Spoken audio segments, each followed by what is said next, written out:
समाज में जो मार्गदर्शक होंगे वे विचारक होंगे। जो पुराने जमाने में ब्राह्मण होते थे वो मार्गदर्शक होंगे। मार्गदर्शकों में से ही धर्मगुरु भी बनेंगे जो परीक्षा पास करेंगे। मार्गदर्शकों में ही सांसद बनेंगे। मार्गदर्शकों में से ही न्यायालय में जाएंगे, न्यायपालिका में। रक्षक लोग सेना में जाएंगे, पुलिस में जाएंगे या कार्यपालिका में जाएंगे, विधायिका में नहीं जाएंगे। रक्षक पालक लोग जो हैं वे अर्थव्यवस्था को देखेंगे। ब्राह्मण को सर्वोच्च सम्मान गुजारा भत्ता, क्षत्रिय को सर्वोच्च शक्ति लेकिन सम्मान उतना नहीं, वैश्य को सारी सुविधाएं और शूद्र को सर्वोच्च सुख। शूद्र को कोई झंझट नहीं है।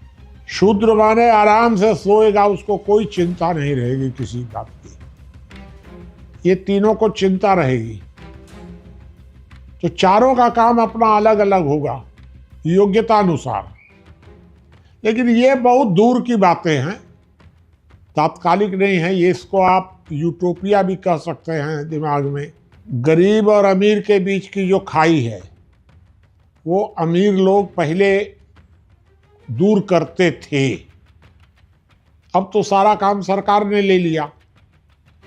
आज भी सरकार कहती है कि जो बड़े लोग हैं, उद्योगपति या व्यापारी, ये बहुत टैक्स चोरी करते हैं। ब्रिटेन की एक पत्रिका में आया भी था कि भारत के लोग आमतौर पर टैक्स चोरी करते हैं। तो मैंने उस पर एक लेख लिखा था। मैंने कहा कि भारत के लोग जितना टैक्स चोरी करते हैं उससे कई गुना अधिक मंदिरों में दान दे देते हैं। तो अब आप उसको चोर कहेंगे कि ईमानदार कहेंगे? मंदिरों में दान उससे ज़्यादा दे रहे हैं बिना मांगे। कोई मांगने वाला वहाँ नहीं है। और यहाँ आप टैक्स चोरी कर रहे हैं। क्यों? टैक्स चोरी क्यों हो रही है?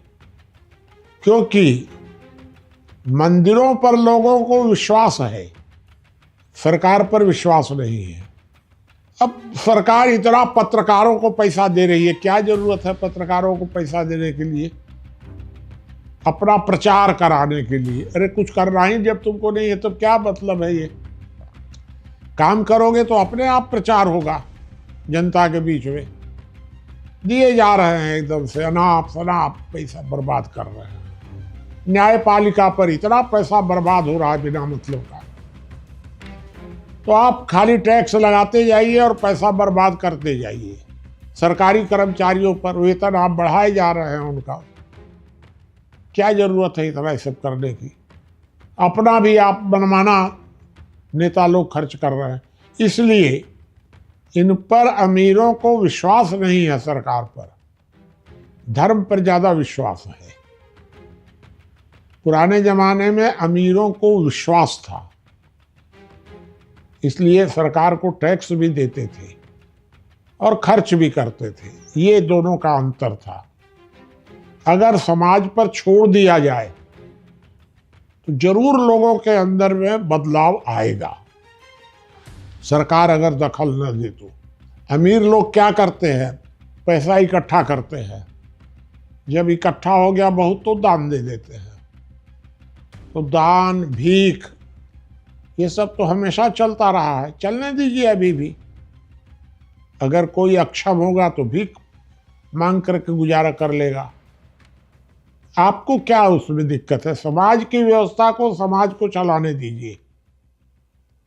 और अगर कोई दिक्कत आएगी तो संघ सभा करेगी ना उसके लिए। संघ सभा तो समाज का प्रतिनिधित्व कर रही है।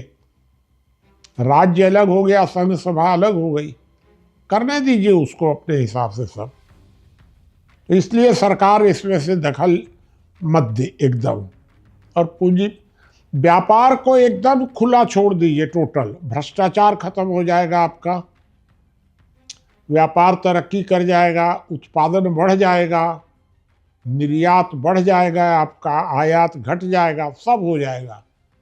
लेकिन जब तक आप उत्पादन को नहीं प्रोत्साहित करेंगे और उपभोक्ताओं को बढ़ाते रहेंगे, तब तक ये परेशानी बनी रहेगी।